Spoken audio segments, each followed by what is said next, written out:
Hello, akhirnya setelah sekian lama gue nggak update akibat kuliah yang begitu padatnya, sekarang gue dapat kesempatan untuk update lagi. Jadi di video kali ini kita bakal lanjut pembahasan kita sebelumnya tentang Erasmus, terutama tentang sesi interview. Dan untuk membuat video kali ini lebih menarik, gue punya kejutan nih. Yaitu gue ngundang salah satu teman gue, yaitu Mas Handoko Setiawan dari Fisika ITB. Nah, jadi Mas Handoko ini dia punya pengalaman udah menjalani interview untuk beasiswa Max, yaitu beasiswa untuk studi dari Kementerian Jepang. Karena beliau itu daftar Max pengen studi lanjut di Jepang gitu ya. Nah, di video kali ini gue sama Mas Handoko bakal berdiskusi tentang interview beasiswa Erasmus dan juga beasiswa Max. Dan di akhir video nanti gue juga bakal memberikan simulasi dari interview Erasmus yang pernah gue jalani, yaitu Europhotonics. Tapi disclaimer yang ingin gue berikan adalah nggak semua program Erasmus Mundus Joint Master itu dalam proses seleksinya itu ada sesi interview. Kayak misalkan contoh gue kan keterima di dua program ya, Europhotonics sama Quantim. Nah di Quantim itu dia nggak ada sesi interview, jadi waktu itu gue langsung dapat acceptance letter aja, seleksinya cuma full seleksi berkas. Sementara untuk Europhotonics dia ada seleksi interview ya. Dan seleksi interview untuk tiap program Erasmus Mundus itu juga bakal berbeda. Kayak contoh nanti Europhotonics itu bakal banyak hal yang teknik gitu ya, technical. Sementara teman gue di Radmap dia banyak hal yang berkaitan dengan personal branding. Gitu. Nah detailnya kayak gimana? Check this out. Oke, halo Mas Han, gimana kabarnya? Yay, cukup baik. Cukup baik. Cukup baik. Iya. Capek kan nunggu itu mulai programnya masih berapa bulan lagi. Iya sih, kau jedanya juga hampir lama. Sama sih kayak dulu Ya, pas Erasmus aku juga agak lama daftar dari persiapan udah dari Desember 2023 gitu kan. Terus mulainya tuh baru September 2024 jadi kayak 9 bulan. Kau berapa lama persiapan? ya kalau kamu hitung persiapan sebelum pendaftaran ya aku setahun lebih. Dar. Kayak ya kamu kan perlu buat research plan gitu-gitu kan kalau misalnya buat Hmm. Max kan. Hmm. Terus pendaftarannya sendiri sampai kamu berangkat mulai program postgraduate-nya itu setahun kurang Setahun. lebih. Dan, Ya April ketemu April gitu. jadi Terus, kayak kau baru berangkat nih April 2025 rencananya. yes. Ya, lama juga ya. Ya, Oh, lama tapi lama worth it lah ya, diuji kesabarannya gitu. Indian. Iya. Dan kita juga butuh Mm-mm. preparation karena sepengalaman aku Erasmus itu mahal. I mean, studi lanjut Oh juga iya. mahal ya. Terutama buat persiapan berangkat di Oh, awal. Jadi kayak mungkin waktu iya. dan prepare-nya itu bisa buat nyari duit dulu. Gitu sih. Ah iya, benar, benar. Oke, jadi kali ini sorry introduction-nya lama. Kita mau ngomongin tentang sesi wawancara beasiswa.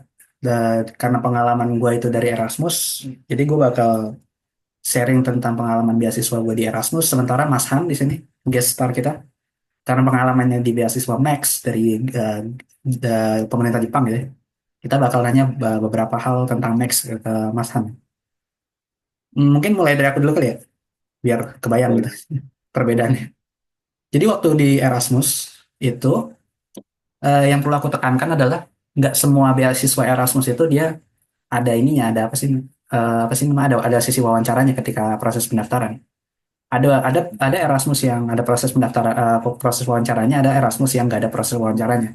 Dan kebetulan Europhotonics ini pun termasuk yang ada proses wawancaranya. Dan proses wawancaranya itu juga kayak teknikal banget. Karena beberapa temanku yang Erasmus lain bilang wawancara oh kayak wawancara beasiswa pada umumnya gitu. Which is yang biasanya ditanya tentang personality, future plan or something like that. Gitu. Jadi kayak waktu itu di beasiswa aku tuh kayak pas wawancaranya aku disuruh presentasi, dapat email beberapa hari sebelum mulai sesi wawancara. Kalau kita bakal wawancara tanggal segini, kamu harus siapin teknis wawancaranya dijelasin kayak presentasi 20 menit. Yang mana 20 menit itu isinya 11 menit presentasi slide, yang slide-nya itu harus mencakup pengenalan diri aku dan juga project-project yang udah aku kerjain yang terkait dengan fotonik karena Eurofotonis itu tentang fotonik. Terus habis itu dilanjutin sama sesi tanya jawab. Dan sesi tanya jawabnya itu teknikal banget. Kayak Hmm. berasa kayak sidang tugas akhir sih, jujur. Oh, Jadi kayak aku presentasi tentang topiknya gitu, terus ditanya dibantainya tuh benar-benar, oh gimana cara metode kamu ngitungin ini gitu. Teorinya juga ditanya, kayak gitu. hmm, hmm. Tapi ya, Menarik. ya menarik sih, ya new experience. Hmm. Kalau dari Masan Hmm. juga untuk beasiswa Max.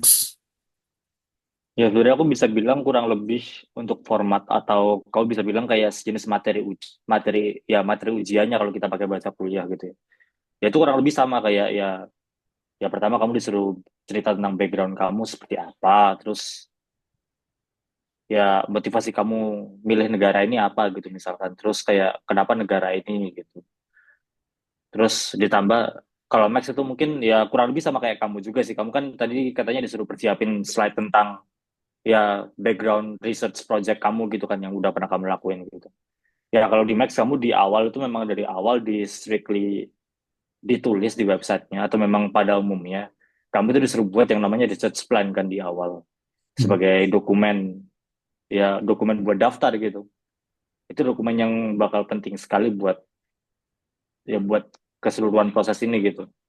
Nggak cuma asal buat admisi aja tapi kan itu research plan yang bakal kamu buat untuk ya kamu basically itu ngelamar ke profesor yang pengen jadiin pembimbing gitu lah, calon pembimbing. Soalnya kan di Jepang itu kebanyakan memang kamu mulai S2 itu biasanya kamu udah mulai punya PI dulu istilahnya. Udah ada pembimbing dari awal gitu. Hmm. Nggak kayak mungkin beberapa kampus lain yang kamu, oh tahun pertama mungkin classes dulu, terus baru tahun kedua gitu atau semester akhir bahkan baru mulai TA gitu ya misalkan. Kalau di sini memang kamu dari awal udah ada gitu buat Hmm. itunya. Ya, jadi balik lagi ke materi wawancaranya, ya kurang lebih itu tentang background kamu, perkenalan diri kamu secara personality seperti apa, secara karakter, terus ya general motivation, kenapa kenapa beasiswa ini gitu misalkan, kenapa negara ini, kenapa kampus ini gitu misalkan. Hmm. Terus ya itu kamu juga describe juga kayak future planmu seperti apa gitu tuh biasanya kan beasiswa pada umumnya ditanyakan, kamu Hmm. setelah habis S2 atau habis S3 mau kemana gitu, seperti itu.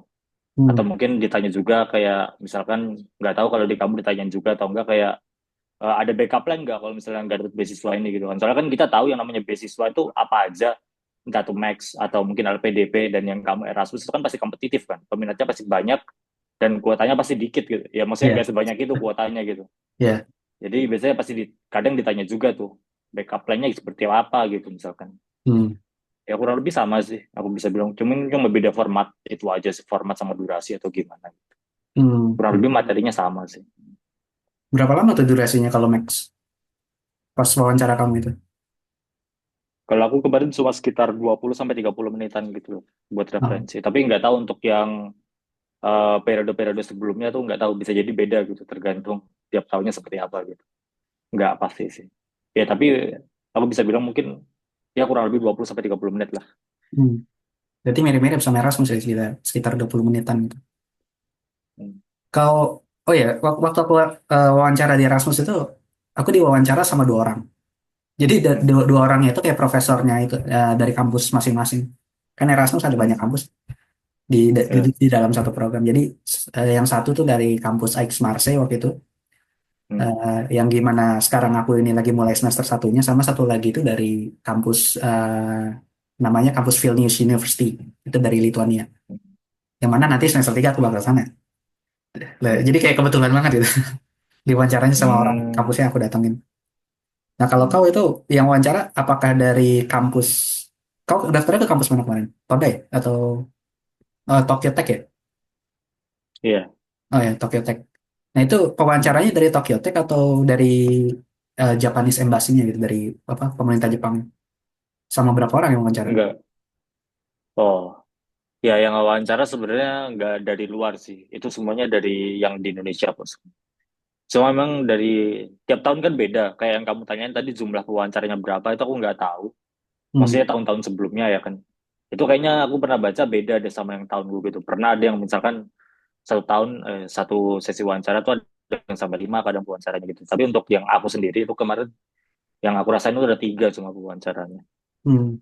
Yang aku suspek biasanya dari 3 itu 2 itu biasanya orang yang udah kayak bisa dibilang kayak expert di bidang general yang kamu pilih gitu kan kayak beasiswa ini kan kalau yang aku lihat kan punya berbagai bidang gitu kan. Maksudnya bidang pilihan subjek gitu. Entah itu Hmm. ya science, engineering, medical gitu kan. Atau social science gitu kan. Dan juga terbagi juga kan itu postgraduate sendiri itu kan terbagi dua tuh, ada buat master sama PhD gitu kan, atau Ya. doktoral gitu. Itu aku nggak tahu, bisa jadi beda gitu kan wawancaranya, aku nggak tahu. Kalau aku sendiri kan aku buat master gitu kan, seperti itu. Kalau aku ya yang tadi aku bilang dua orang itu dari orang yang bidang orang teknikal lah intinya, kayak bahasa umumnya tuh orang yang teknikal yang ngerti bidangmu secara general gitu lah. Hmm. Misalkan kalau misalnya ya bidang social science mungkin orang yang pakar di sana gitu, misalkan seperti itu. Ya. Terus satu lagi itu ada orang dari embassy, Hmm. dari pihak embassy-nya, yang wawancara kamu juga gitu. Jadi totalnya tiga kalau aku. Tiga Tapi orang. ini balik lagi ya untuk Max nggak tahu ya. Bisa jadi tahun depan beda atau tahun sebelumnya beda, aku nggak tahu. Hmm. Belum cari referensi. Sama, oh ya, dan ini disclaimer juga buat Europhotonics. Aku juga nggak tahu aturan wawancaranya tiap tahun bakal sama atau enggak. Ini cuma berdasarkan pengalaman kemarin waktu itu daftar yang batch 2024 aku wawancaranya kayak gitu, dua orang gitu dan teknikal banget pertanyaannya. Karena yang Hmm. nanya profesornya langsung. Oh ya, dan pertanyaan dan Hmm. wawancaranya itu aku dalam bahasa Inggris waktu itu. Jadi kayak full bahasa Hmm. Inggris, aku presentasi bahasa Inggris, profesor nanya Hmm. bahasa Inggris, tanya jawabnya juga dalam bahasa Inggris. Kalau kamu gimana, Mas? Pakai bahasa Inggris atau bahasa Inggris? Sama, ya sama sih yang pastinya ini kan karena memang kecenderungan beasiswa yang internasional gitu kan sifatnya. Entah itu kadang dari dalam negeri pun kalau misalnya kita tujuannya keluar bisa jadi wawancara dalam bahasa Inggris gitu kan. Apalagi ini kan kayak ya biasanya dari pemerintah Jepang gitu kan. Terus Hmm. ditambah ada orang embassy juga yang wawancara itu orang Jepang juga kebetulan kan. Ya jadi mungkin overall dalam bahasa Inggris sih memang karena ya memang beasiswa internasional gitu. Hmm. Ya Nah, dua orang ya yang ya campur-campur sih mereka itu ya mulai dari hal teknis yang pasti karena tadi research plan itu kan kau bakal ya, di drill di sana sih. Sama ya itu general questions di beasiswa pada umumnya sih. Gitu. general question tuh contohnya gimana? Ya itu yang tadi kamu bilang kayak kenapa milih program ini atau Oh, berarti sama. ya Kayak motivasimu kayak apa kayak gitu. motivasi-motivasi gitu ya, berarti. Iya umum lah beasiswa. Ya pertanyaan beasiswa umum lah kalau yang Hmm. dari aku dengar. Soalnya kayak Seperti itu. beberapa temanku yang Erasmus lain tuh bilang ada yang dia pertanyaannya itu kayak ditanya SWOT juga. Terus Hmm. analisis SWOT tentang diri sendiri kayak strength kita apa, weakness kita, O-nya apa lupa, Oh. opportunity ya. Hmm. Ya, something like that. Tapi cari cari aja di Google SWOT gitu. Tapi Ya ya, mungkin kalau aku suspek, ya maksudnya kalau aku suspek kan bisa jadi kayak tergantung pewawancara juga kan. Bisa jadi beda pewawancara, beda pertanyaan juga gitu. Tapi harusnya nggak jauh-jauh dari itulah. hmm. Nah, ini juga tapi lucunya gini, waktu di Robotics kan aku nanya-nanya juga ke teman-teman yang lain gitu ya, yang udah keterima. Hmm. Teman satu angkatan dari negara yang berbeda-beda. Ternyata Hmm. mereka juga dapat pertanyaan yang beda-beda juga gitu. Jadi kayak misalkan aku pertanyaannya kan teknikal banget. Ada temanku yang Hmm. ditanyanya juga tentang motivasi-motivasi doang dan kayak ditanya udah pernah ke Eropa belum gitu-gitu. Jadi Oh. kayak aneh gitu. Kayak kok dia ditanya nggak teknis, sementara aku teknis banget. Terus ada yang pertanyaannya bener-bener teorinya detail banget gitu kayak harus bisa ngerti banget Hmm. tentang persamaan apa gitu. Tapi kalau aku kayak middle lah ya, nggak terlalu teoritis banget, tapi nggak terlalu general banget gitu. Ya, jadi kayak Hmm. bener sih, depends banget sama yang ngewawancara ya, gitu, in general. Mungkin bisa jadi waktu kamu, ya maksudnya waktu kamu itu kan pewawancaranya mungkin bidangnya kebetulan beririsan atau sama kayak kamu gitu. Hmm, Jadi dia bisa ngedrill kamu gitu, tanya lebih dalam tentang technical detailsnya gitu. iya, betul. Mungkin. Iya, mungkin. Hmm. Kalau dari kamu, ada tips nggak buat persiapan wawancara? Tapi wawancaranya nggak pakai bahasa Jepang kan? Tapi kalau misalkan bisa bahasa Jepang itu bakal jadi poin plus nggak kira-kira. Nggak tahu ya. Aku dengar beberapa orang lain yang nulis, kan ada kemampuan bahasa tuh di Ya, dokumennya itu. Maksudnya di application formnya ada kemampuan bahasanya, kamu disuruh pilih kan. hmm, Kamu disuruh nilai diri kamu sendiri berapa kamu kemampuan di sini dari skala berapa sampai 0 sampai 3 kalau di aku gitu kan. Ya hmm, mungkin kalau kamu tulis 3 3 gitu misalkan maksimum apa excellence excellence semua kamu di situ. Ya kamu bakal ditanyain, kamu wawancara dalam bahasa Inggris atau dalam bahasa Jepang nih. Soalnya kamu nulis 3 nih di formnya gitu misalkan. Ya itu mungkin bisa jadi poin plus, tapi ya itu bukan utamanya di situ. Utamanya tuh lebih ke ya ya general question study itu ya, yang aku bilang general question sama itu research plan kamu yang mau kamu kerjain di situ itu apa gitu. Ada gambaran jelas nggak kamu hmm. buat itunya. Nah, Ya bahasa itu cuma buat ya bonus aja sih aku bilang kayaknya. Hmm. Utamanya bukan di situ gitu. Hmm. Memang, tapi itu bisa jadi yang aku nggak tahu juga. Karena itu tergantung mereka yang nilai. Aku nggak tahu mereka nilainya gimana. Bisa jadi poin plus, tapi aku pikir enggak deh kayaknya. Maksudnya nggak begitu itulah, nggak begitu ngaruh gitu. Hmm. Benar, benar. Benar banget sih. Emang kayak Hmm. kalau kalau dari teman-temanku bilang, banyak yang bilang kayak pengetahuan kita tentang future plan kita konsisten apa Hmm. enggak dengan motivation letter yang kita tulis itu bakal jadi aspek Hmm. penting sih. Gitu. Nah iya memang. Hmm. Hmm. Hmm. Bener. Oke, oke, dari Mas Han ada pertanyaan lagi. Ada hal yang pengen dibagi lagi nggak kira-kira? Atau itu aja tentang Max? Ya kayaknya umum aja sih. Mungkin kalau mau tips ya mungkin ya kamu persiapin dari beberapa bulan sebelum pendaftaran kalau bisa. Karena yang namanya research plan itu nggak bisa dalam waktu singkat. At least research plan yang bagus ya. Hmm. Itu kayaknya nggak bisa dibuat dalam waktu singkat ya. Butuh persiapan matang gitu. Gitu aja sih. Berapa lama Mas Han nyiapinnya kira-kira? Ya aku personal hampir ya aku nggak tahu hitungannya kan tergantung topik riset juga dan tiap orang pasti beda-beda gitu kan. Kalau aku Hmm. sendiri kayak kalau benar-benar dari awal sampai akhir tuh 2 bulanan sih kurang lebih. 2 bulan? Tapi itu dengan catatan aku udah tahu aku mau ngelakuin apa gitu ya. Karena kan aku sebenarnya tinggal ngurusin topik S1 aku aja gitu kan. Jadi topik besarnya udah dapet. Kalau Hmm. misalnya kamu mulai dari nol itu beda cerita. Bisa jadi kamu bingung sendiri aku mau ngerjain apa di sana gitu. Itu Iya, beda cerita. Nah, iya. balik lagi. Apalagi kalau yang pindah bidang gitu ya. Nah iya kalau beda bidang gitu misalkan. Hmm. Nah, benar. Itu hasilnya berapa lama keluarin? Maksudnya dari sejak Mas Han input dokumen segala macam, dapat pengumuman lolos Hmm. seleksi ke tahap tes ya gitu. Habis tes terus wawancara itu berapa lama timeline? Ya aku yang inget itu memang yang agak lama itu mungkin ya kamu kan ngumpulin berkas. Terus itu waktunya sekitar sebulan setelah itu Hmm. kurang lebih lah. Kurang lebih sebulan setelah itu kamu udah pengumuman kamu lolos ke tes atau enggak gitu. Tahap tes maksudnya, tahap ujian tulis. Hmm. Nah, tahap ujian tulis ini lumayan cepet sih. Kamu setelah ujian tulis itu paling cuma selang paling seminggu atau 2 mingguan gitu udah keluar hasil itunya. Nah, hasil ini adalah yang menentukan kamu ikut wawancara atau enggak. Ke tahap berikutnya itu wawancara gitu kan. Hmm. Nah, dari wawancara ini lebih cepat lagi. Dia tuh cuma selang berapa hari kalau aku kemarin. Dari wawancara, hasilnya udah keluar tuh siapa aja yang lolos yang namanya first screening gitu kan. Yang bakal direkomendasiin oleh kedutaan ke Max pusat di Jepang gitu. Hmm. Baru sama mereka diseleksi ulang. Nah, penungguan ini setelah kamu disubmit dari kedubes ke Max Jepang itu sampai ke pengumuman resminya itu yang lama gitu. Bisa, ya ini aku sendiri kasusku ini sampai 5 bulan gitu nunggunya. 5 bulan? Itu buat pengumuman resmi aja ya. Lama banget. Lama memang. Iya. Dan kamu baru berangkat ke Jepangnya mungkin ya tergantungan kamu dikasih dua pilihan biasanya. Kamu Hmm. mau berangkat buat enrollment April atau spring sama fall ya istilahnya. Hmm. April atau Oktober gitu. Ya kalau kamu spring ya April berarti kan itu berarti ya kurang lebih 2 bulan setelah pengumuman resmi itu kamu harus nyiapin Hmm. semua gitu dalam 2 bulan itu. Kalau kamu September ya bisa agak santai sih, mungkin masih ada beberapa bulan lagi buat itu. Hmm. Ya biasanya kan tergantung kamu juga kan. Biasanya orang yang milih September itu mungkin ya tergantung keadaan mereka kayak mungkin mereka ada kerjaan yang belum beres gitu kan. Bisa jadi mereka udah kerja dulu gitu kan. Hmm. Mungkin ya mereka harus ya masih ada tanggungan gitu di situ atau mereka mungkin butuh persiapan lebih buat itu. Hmm. Tergantung sih. Iya. Kalau kamu yang pingin cepet-cepet S2 ya ya udah April aja gitu memang. Dan kalau April punya duit tuh. buat berangkat. Nah iya bener. Tapi kalau dibandingin sama Erasmus, dulu aku nggak terlalu lama sih timelinenya. Jadi kayak yang lama Hmm. itu periode periode pembukaan pendaftarannya ya waktu itu dari kalau nggak salah dari November 2023 dan baru tutup Hmm. periode pendaftaran itu Februari 2024. Jadi kayak beberapa Oh. bulan gitu.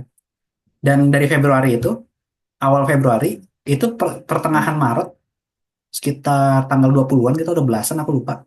Itu udah dapat Hmm. pengumuman, oh selamat Anda seleksi berkas lolos, persiapan untuk interview dan interviewnya itu sekitar seminggu setelahnya setelah kita dapat email gitu. Dan Hmm. pengumumannya itu pengumuman hasil kita lolos atau enggaknya itu di April April awal sekitar tanggal 10-an kalau nggak salah dulu. Tapi Oh. mungkin tahun ini bakal beda lagi. Cuma rentang waktunya nggak jauh-jauh. Dari seleksi berkas ke interview itu sekitar sebulan lebih. Habis itu dari hasil interview ke hasil akhir pengumuman yang lolosnya siapa itu kayak cuma 2 mingguan gitu. Jadi emang cepet timeline. Oh. Dan kita udah mulai kuliah tuh September di tahun yang sama. Jadi kayak dari April ke September itu buat persiapan visa segala macam berkas. Gitu. Hmm. Hmm. Enak sih, bagus gitu sih timelinenya. Kalau Max, ya mungkin sedikit itunya memang kalau Max sendiri kan ya pada dasarnya seleksi di Indonesianya itu atau seleksi di negara asalnya itu paling kurang lebih cuma 3 bulan sih kalau aku bilang. Hmm. Ya seleksi dari kamu submit berkas sampai ke kamu direkomendasikan oleh kedutaan gitu kan. Hmm.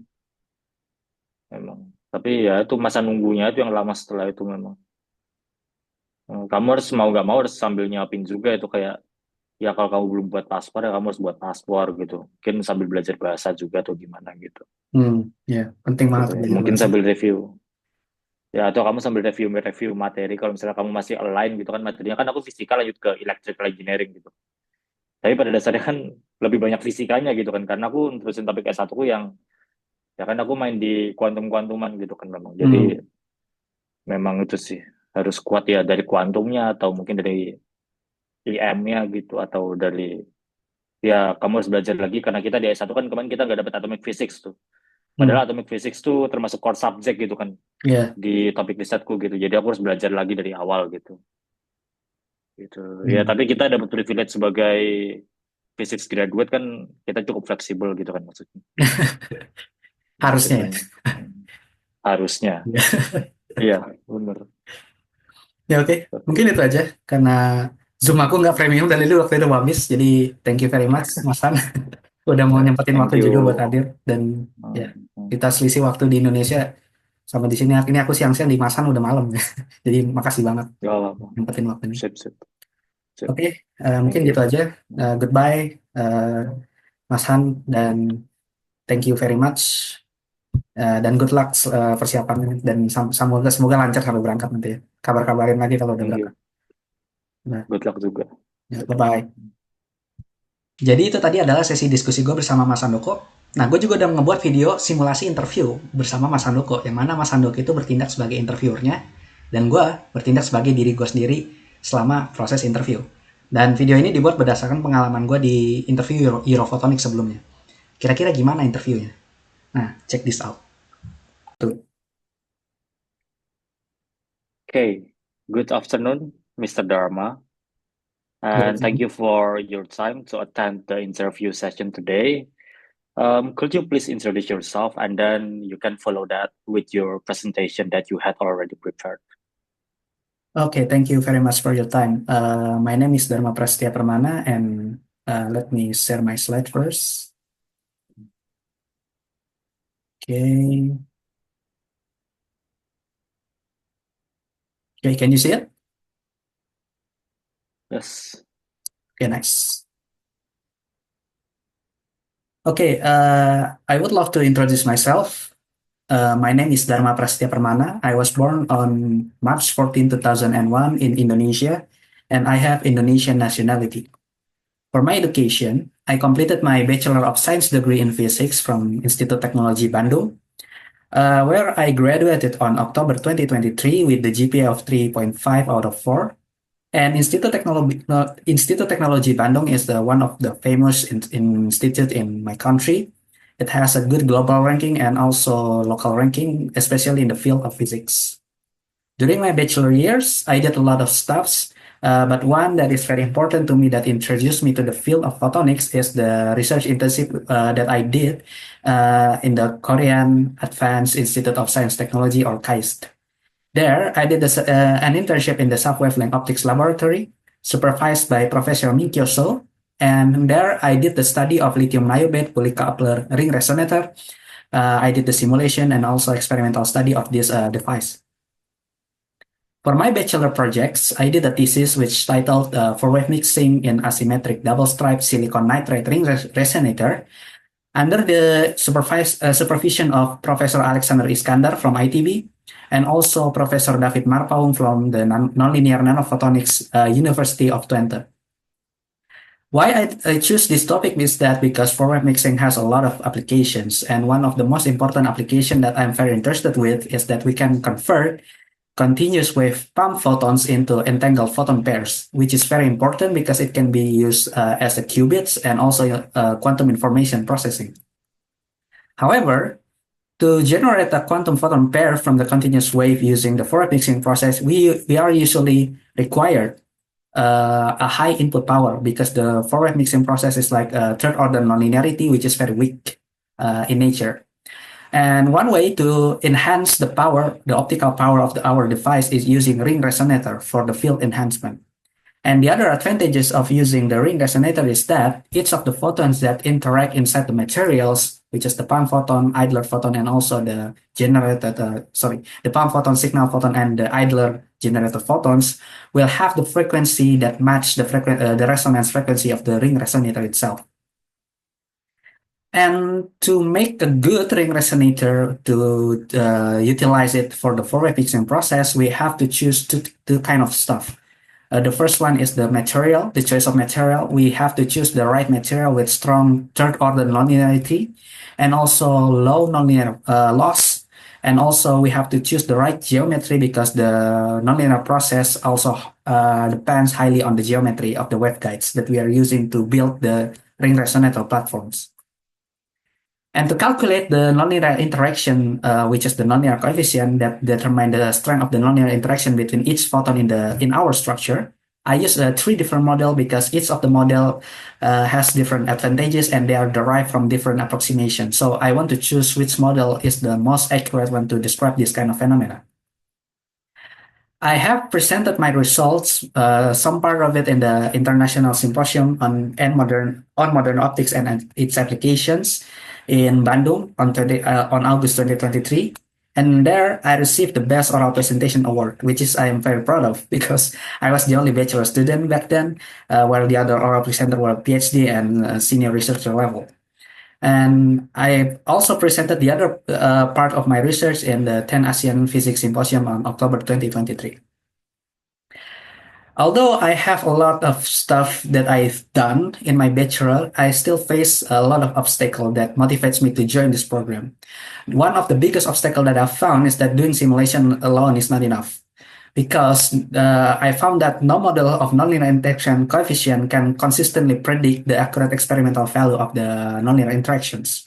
Therefore, I need to acquire the skill in fabrication of this device and also the experimental skills to characterize this device because I have a long end goals, which is the miniaturization of quantum computer in from the big bulk systems such as the one in the IBM using the superconducting qubits into much more scalable structure, which is a nanometer scale using photonic chips.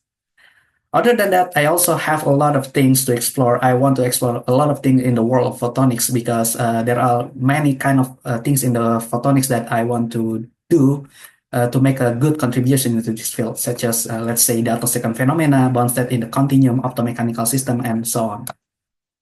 I think that's all for me. Thank you very much for your attention. And I'm open to discussion. Thank you.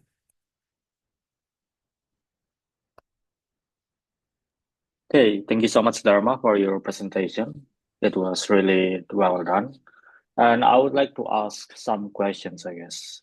For the first one, can you summarize your methods in simulating your research here? The Oh, big the picture, I methods. mean. The methods of simulations. So basically, I use the software, the commercial software, which is called ANSYS Numerical, to simulate the phenomena. And I learned to use the software during my internship in KAIST. So what I did using that software is that first I simulate the distribution of electric field and also the magnetic field and also the waveguide properties such as the effective index of my waveguide and also the effective mode area of my waveguides, and then use that into to calculate the nonlinear interaction because the nonlinear interaction coefficient gamma that I presented before, the equation depends on the electric field and also the magnetic field and also the geometry of the waveguide, which is the surface area of the area of the waveguide. So I simulate the electric field and use it to calculate the integrals to get the value of the nonlinear coefficients. So you vary the electric and magnetic field in your simulation then. Yeah. Um, are they constant or are they do they also depend on certain kind of variable, maybe like time or position? Well, the nature of in reality, the electric field and also magnetic field also depends on times. Mm. Yeah. But in my software, I use the mode simulation, which doesn't solve directly the Maxwell equation, but instead it solves the Helmholtz equations, which use the time harmonic regime approximation. So all dependence on time can be modeled as the time harmonic terms, which is exponential of I omega t. So by using that, I can choose like a specific point of time because the dependence will always be the same, and then just simulate the special dependence of my electric field and also the magnetic field. Mm. Okay.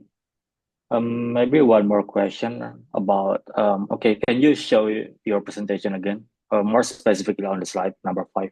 Oh, wait, let me reset it again.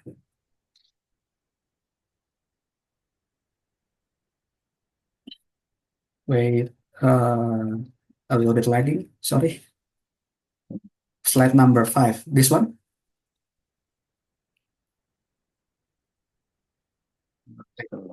Can you see it? Yeah, this one, right. Okay.